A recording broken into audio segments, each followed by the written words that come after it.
Alléluia. Nous disons que le Seigneur Jésus, s'il aurait marché par rapport à la loi, à quoi serait alors sa mort? Parce que les Juifs ne trouvaient pas quelque chose pour les tuer. Amen. Il a été tué parce qu'ils ont dit que tu marches contre la loi. Alléluia. Enfin, un dossier. Voilà pourquoi les pères devaient l'exposer en dehors de la ville. Amen. Pour être tué. Alléluia. Nous en parlerons dans le détail. Alors, voyez un peu. Le prophète, il dit que celui qui va mourir plus jeune serait dans l'âge de 100 ans. Or, il serait considéré comme un maudit. Qu'est-ce qui va se passer?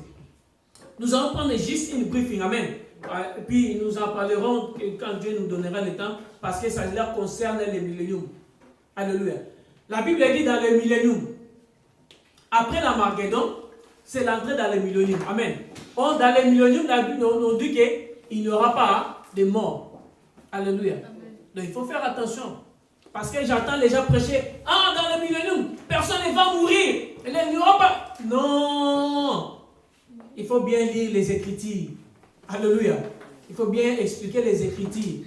Oh, dans le millénium, c'est le règne du Seigneur Jésus. Oui. Ah, tout le monde va obéir. Non. Tout le monde ne va pas obéir au Seigneur Jésus-Christ. Ça, c'est l'homme. Pour comprendre que parfois, quand nous péchons, nous disons seulement le diable. Oui, parce que le diable qui était la porte de tout seul. Mais l'homme avait péché avant qu'il soit tenté. Amen. Amen. C'est la Bible nous dit dans Genèse 6. L'homme avait péché avant qu'il soit même tenté. Mais par rapport à Dieu, Amen. Mais parce que la loi était là, or que la loi c'est les épreuves. L'homme n'était pas considéré comme pécheur parce qu'il n'avait pas encore touché. Mais dans ses pensées, il avait déjà péché. Amen. Alors c'est pourquoi l'ennemi est venu seulement profiter de ses pensées pour les séduire. Alléluia. Amen. Alors, tout ce que la Bible nous dit, que ces enfants, qu'est-ce qui va se passer? Après les milléniums, après l'Armageddon, le monde va entrer dans les milléniums. Amen. Les hommes vont continuer leur vie. Ils vont se marier. Amen. Pour une période de 1000 ans. C'est pour une période de 1000 ans. Alors, vous comprenez, maintenant, nous rentrons dans Éden. Adam il est arrivé dans les 9 et quelques. Amen. Et il y a encore des gens qui ont fait des 940 de vie. Amen.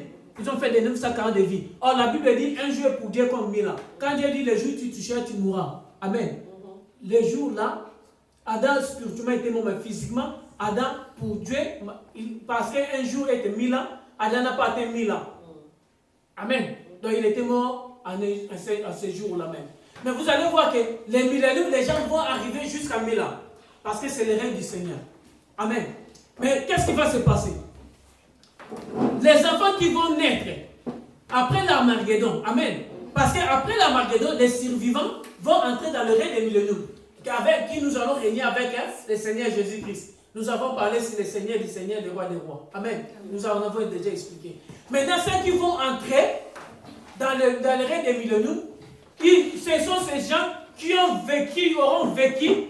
Amen. Qui auront vécu l'expérience, la force, la puissance du Seigneur Jésus-Christ. C'est-à-dire les combats de Armageddon. Comment le Seigneur aura détruit les œuvres du diable, amen, de la bête de l'Antichrist et tous ses serviteurs et les soldats pour venir régner. Ces gens-là maintenant, quand ils vont nous regarder, descendre vers le Seigneur Jésus-Christ, amen. C'est à ce moment qu'ils vont crier, voici maintenant le Seigneur des Seigneurs, le roi des rois. Alors ils vont recevoir le Messie que nous allons établir le royaume du Seigneur Jésus sur la terre. Et nous allons continuer à régner. Amen. Alléluia. Maintenant, nous allons régner comme des dieux. Attends Dieu. Amen. Parce que nous serons devenus des dieux véritables comme le Seigneur Jésus-Christ. Maintenant, pendant que les gens vont continuer à vivre, ils vont continuer à se marier et continuer la vie. Amen. Sur la terre, les hommes, ils vont, après 100 ans, dès ça, parce que les règles, c'est 1000 ans. Quand on arriverait dans les 300 ans, 400 ans, il y aura des enfants qui naîtront 400 ans après, 300 ans après, qui n'auront pas connaissance de l'Armageddon. Alléluia. Ces enfants n'auront pas connaissance de l'Armageddon. Seulement ses parents leur diront. Voyez, c'est pourquoi il leur demanderait, pourquoi vous adorez ce type? Pourquoi vous l'adorez? Pourquoi vous allez toujours à Jérusalem pour adorer? Et leurs parents nous diront, parce que celui-là, voilà ce qu'il a fait pendant la guerre d'Armageddon. Alléluia.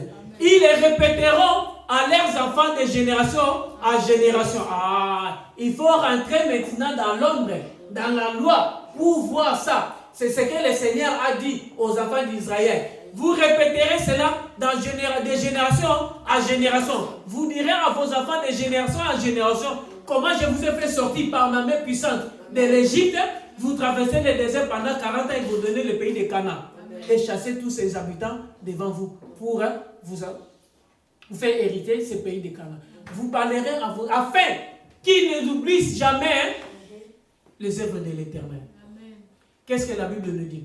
Après la mort de Josué, les générations qui surviennent après, qui ne connaissent pas Josué, ni Moïse, ni encore leur père, personne n'était disponible pour les répéter. Ils attendaient des générations des autres. Quand il leur demandait, ah, toi tu as vu ça? Il dit non. Il dit, ah, mais toi tu racontes des choses que tu n'as pas vécues. Amen.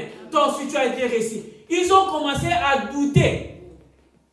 Voilà la cause des enfants, des détournements, des détours des enfants d'Israël. Parce que les générations qui suivirent, n'ayant pas la connaissance de ce qui, l'expérience, des témoins oculaires, de ceux qui ont vécu ça, ils ont commencé à douter que l'événement était vrai. Ils ont commencé à douter que les eaux de mer s'étaient ouvertes. C'était ouvert. Amen. Ils ont commencé à douter. C'est la même chose. La réalité des choses, c'est pendant ces temps. Amen. Que les générations qui naîtront 300 à 400 après, ils vont commencer à douter qu'il y a eu vraiment la guerre d'Armageddon. Et c'est pourquoi ils vont aller adorer. Ces enfants vont commencer à têter contre leurs parents, se rebeller contre leurs parents. Alléluia. Voilà. Or, la Bible dit que le plus jeune serait maudit. Qu'est-ce que la Bible nous promet? Que les méchants, l'Éternel, le ôterait au milieu de vous. C'est à ce moment que la prophétie que je ôterai au milieu de vous les méchants va s'accomplir. Parce que celui qui ne va pas obéir, la Bible dit, même les villes qui ne viendront pas adorer le Seigneur Jésus à Jérusalem, la pluie ne tombera pas.